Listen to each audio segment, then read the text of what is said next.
Uh-oh.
Okay, we'll start with this. The latest from Bree Howling on the heels of her first professional loss. She took to her social media and stated, "The best is yet to come. Camp 10, fight announcement, incoming." Their last fight was part of a most valuable prospect show. I'm not sure if she's still attached to King's Promotions, and that is who will be promoting her next fight against an opponent that has yet to be announced. She fought hard. Or is it going to be MVP? Now 8-1 as a result of the Naomi Cardenas fight. Naomi Cardenas that gave Bree Howling all she could handle, even though Bree had the right style for the job. How does that happen? How does a fighter who has the right style for the job and all the ingredients to win, save one, end up losing like Bree Howling ended up losing? Well, she had the right style, but not the right level of experience. Up until that point, Bree Howling had never been confronted with a fighter as aggressive and as persistent as Naomi Cardenas, who was an unbeaten fighter going in, just like she was. Tack on that she didn't actually have a camp for Naomi per se. They didn't find out who they were fighting until a week or a little over a week out from the fight. It wasn't a demoralizing loss. It's not like Bree Howling got ragdolled out there and she lost, but she lost by way of a split decision. It's not like she got knocked out or anything. She just got outworked. Let's call it that. More often than not, Naomi Cardenas was the fighter barreling forward, throwing punches and bunches, and even if Bree did back her off in spots and land some really good shots, more often than not, it was Naomi pushing the pace, pressing the issue, and being the busier fighter in the fight. That's how she won. Should we expect a rematch? Do I think that's going to be Bree Howling's next fight? I really don't know. I think it would be unwise to go right back in there with Naomi without giving yourself the chance to learn from the fight. Learn from your mistakes and everything you didn't know before you were confronted with Naomi. I think it would be better to fight somebody else. Fight a couple of somebody else's. Then come back to the Naomi Cardenas fight after you've improved upon what needs improving upon. I still think that Bree Howling is one of the best and brightest fighters at 118 pounds. Naomi alongside her. But what she needs is more experience. And for a long time, Bree, after debuting as a professional, was fighting once a year for something like 3 or 4 years. Only in recent times did... It was only last year that she boxed more than once in a calendar year. She fought 3 times. So she had momentum. She was starting to pick up momentum, but, you know, she had a speed bump, and now she's on the rebound. Don't yet know who she's going to be fighting, but that news will be coming shortly. I wish her all the best, and we'll see how she makes out in her next fight. I'm Matias. Get the ticket for Ring 3. This is pay-per-view Dazan. Puerto Rico! I'm the new. I'm here, baby. Puello! I'm coming for you. That is former IBF super lightweight champion Matias, who will be challenging Alberto Puello, his old buddy, for the WBC title. Interesting particulars in association with this fight. For the longest time, Subriel was going up the IBF route, and he eventually became IBF champion. Where this situation may differ from that one is that the World Boxing Council doesn't have a weight cap like the IBF does. So even if you're IBF champion, unless you're unifying titles with another champion, you are subject to that rehydration cap. Now, Subriel is not subject to that weight cap anymore. We've seen what he can do when he's subject to it. Now we're about to see what he can do without. Without that monkey on his back. Allowed to rehydrate to a more comfortable weight the day of the fight. that might result in an even more energized and more destructive Subriel Matias than what we're used to seeing. Over to Alberto Puello, who I've seen here and there in recent years. I saw him against Gary Antoine Russell. I picked Alberto to win that fight, and he did. And we saw him more recently against Spain's own Sandor Martin. Didn't look too hot in that fight. How is he going to look against Subriel? Subriel is a dangerous guy. Why is Alberto fighting him? Why isn't he back over on the PBC side of things where he usually fights? Well, the PBC don't have that many fight dates to accommodate a fighter like Alberto. So this is his best bet to make a decent-sized purse on a decent-sized stage. On the undercard of Stevenson versus Zepeda, or is it Berlanga versus Shiraz? I forget which one is the main event. It doesn't matter. It's a good card from top to bottom, the whole thing. Matias versus Puello, Katayev versus Morel, Stevenson versus Zepeda, Berlanga versus Shiraz. All of those fights are good fights. This one is actually tough to edge, because where Subriel Matias is the harder puncher of the two, the more physical fighter of the two, he has some of the poorest footwork in the entire super lightweight division. Though what he lacks in fancy footwork, he makes up for in volume, aggression, and punching power. Don't let this guy hit you clean. He's a killer. Literally. He's a puncher, whereas Alberto Puello is more the boxer, more the mover, more the thinker, more the finesse fighting kind of fighter. It's a 50-50 fight. The reason for it, Alberto Puello has been in there with at least one very big, very aggressive, persistent puncher like a Subriel Matias. He has been in there with Gary Antoine Russell. And he beat him. So he became WBC champion. So he has at least seen this style before.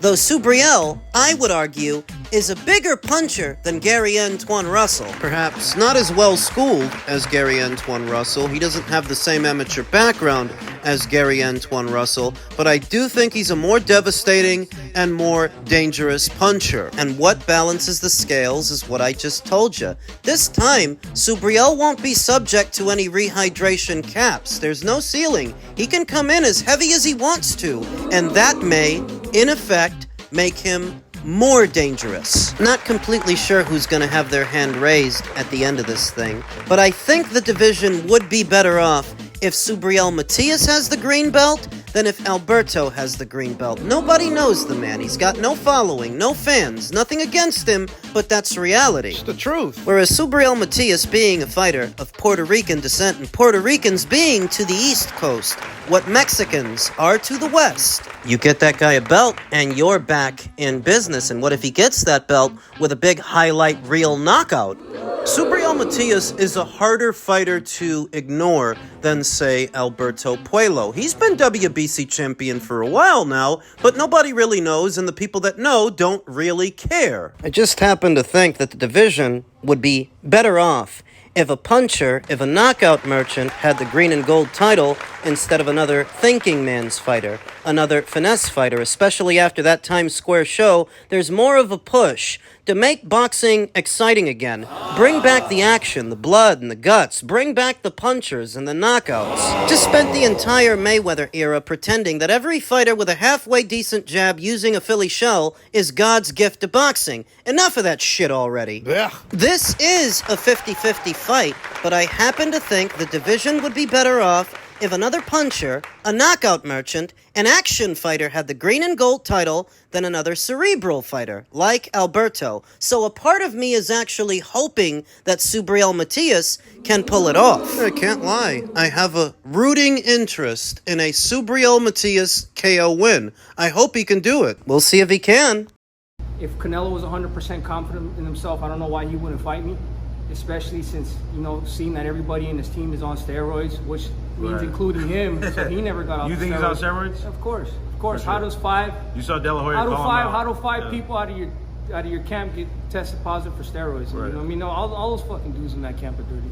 I think it's a bit hypocritical of David Benavidez to cast this air of doubt over the entire Reynoso camp, given who he hired, who he's working with. Memo Heredia? Not because I think that Canelo Alvarez is clean, or all the other fighters that train under Eddie. I actually happen to agree with David. I think they're all juicing, but I think he is too. I think all the fighters that work with Memo as their strength and conditioning coach are on the sauce and they're just doing a better job of hiding it. Just go back 2 or 3 years or so when David Benavidez first hired Angel Heredia, who has the same kind of sketchy past, sketchy history as Victor Conti. It's just not as widely publicized these days. But he too used to provide athletes with banned substances, and in my opinion, he's still doing that. He's doing that for David. David hires this guy. David Benavidez, who's never been body beautiful. He's not the kind of fighter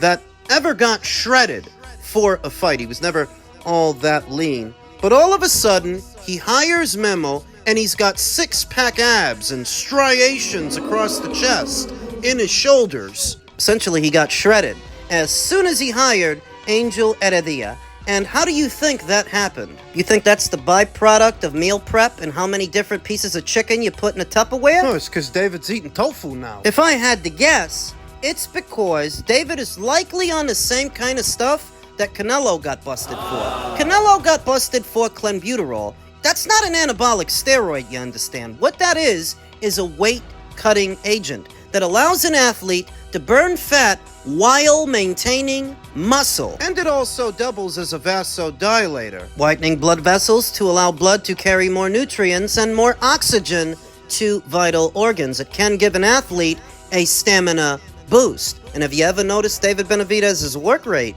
I think the fighters in Eddie's gym are dirty. I do. I think the whole Reynoso gym is juicing, but I also think David is too. He's just doing a better job of hiding it, which then begs the question, if he's just as dirty as they are, then why is he pointing the finger at them? Why? It's because the biggest part of promoting David Benavidez in a David Benavidez fight is mentioning Canelo. Mentioning anything to do with Canelo Alvarez, even though now they're not even at the same weight. Don't you see him? He's still asking, why won't Canelo fight me when you're supposed to be fighting the winner of Better Beef and Bivol? That's supposed to be your focus, not Canelo. Canelo is in bed with Turkey El Sheikh for his next 3 fights. He's already 1 fight into a 4-fight deal, and the second fight of that deal is the Terence Crawford fight, whereas you got into this whole big thing about how you don't want to box in Saudi, and you don't want to box in Alcatraz, you want to stay in Vegas, you're a PBC on Amazon fighter. But you're still talking about Canelo, who you've been saying he doesn't want to fight you. You're still talking about Canelo, who's in bed with Turkey El Sheikh, where you're not. And it's because the biggest part of promoting David Benavidez is mentioning Canelo. Without that, people are just not that interested. How do I know? Well, David Benavidez has headlined 3 pay-per-views, hasn't he? The Caleb Plant pay-per-view, the Andrade pay-per-view, and the more recent David Morrell pay-per-view, and not a single one of those box office fights brought in robust numbers. People are not that interested. It only looks that way because of internet metrics that don't necessarily translate into pay-per-view buys. Doesn't sell pay-per-views like that. Point it out to me. Which one of David's fights sold 300,000 pay-per-view buys or better? Because if you can't crack 300,000, you may as well not even be on pay-per-view. It's a waste of time. So understand that if David is a dirty fighter, and I think he is, and he's pointing the finger at other dirty fighters, it's only so that he can keep talking about Canelo. It's so that he can still keep the focus on him, even though now they're not even at the same weight. They're heading in separate directions. He's scrambling to keep that conversation alive. Tell me he doesn't mention Canelo more than he mentions the winner of Better Beef and Bivol. I would go as far as saying that he mentions Zurdo Ramirez more than he mentions the winner of Better Beef and Bivol. The bottom line is, David Benavidez is another fighter in the sport of boxing who's throwing stones in a glass house. Because even if it's true that Eddie's entire gym are juicing, you probably are too. You're just pretending you're not. Spare me the Sally Struthers act. You were struggling to make the weight, and the first thing you did was hire a guy who has a reputation for providing peds to athletes. And the thing about that glass house you're throwing stones in, We can all see through it, you know. At least I can. Just in keeping with the theme of hypocrites throwing stones from inside glass houses, boxing insider Rick Glaser reacted to Galal Yafai's loss yesterday by saying, Eddie Hearn has done it again, brings in another Mexican to destroy his big attraction, Yafai. He caught the beatdown of his life. It wasn't that bad. Lost a lopsided UD decision to Francisco Rodriguez. When's Hearn going to learn his lesson? He makes the same mistake over and over. You make the same sort of lopsided criticisms over and over, and people are starting to notice. A guy who goes by the name Boxeo Pats responded by saying, here you go again. You criticized the Cambosos card for the A side winning too easily. Now you're doing the opposite. In summary, you're a fucking old idiot. To which Rick Glaser responded, no.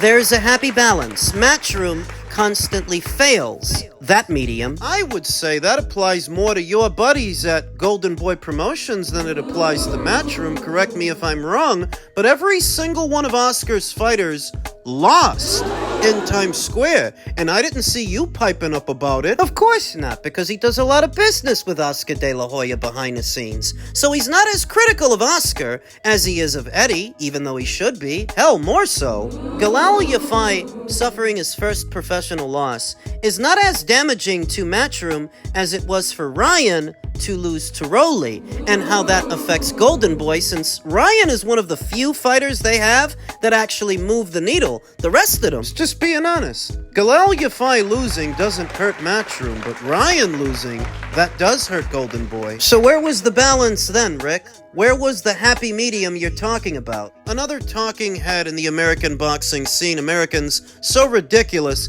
they really don't realize how stupid they look to the rest of the world. He probably doesn't care, but the act of not caring doesn't change that he's an idiot. And a hypocrite. Rick's double standards when dispensing criticism are becoming more and more obvious to more and more people, to where he can't say anything without an entire group laying into him. Because it wasn't just Boxeo Pats. If you go to that comment that Rick made on Twitter, you'll see an entire army of individuals letting Rick Glaser have it because it's tired. He's always referring to himself as a boxing lifer, like he expects to get a cookie for it or something. Important people that are important in a very general sense don't spend much time telling you how important they are, like Rick likes to do. Because important people don't have to. It's already implied, so they don't need to tell you. Now, Rick Glaser may be a boxing insider, and he may have provided one or two decent tips over the years, but so have I. That hardly makes me Eddie Futch, or Lou Duva, or Rock Newman. Please. You're jealous of Eddie Hearn, and that's the bottom line. You and Oscar De La Hoya, that's why you're always going after him. We can look at the books for Matchroom and the books for Golden Boy and see who actually knows what they're doing, who's actually turning over a profit, and who's actually doing things the right way. And here's a hint. It's not Oscar. Look at the books. We don't have to. Somebody already did, and that's why Matchroom as a company was valued at substantially more than Golden Boy. So what advice does Eddie Hearn need from Rick Glaser? What advice does he need from Oscar? You guys really don't know how silly you look.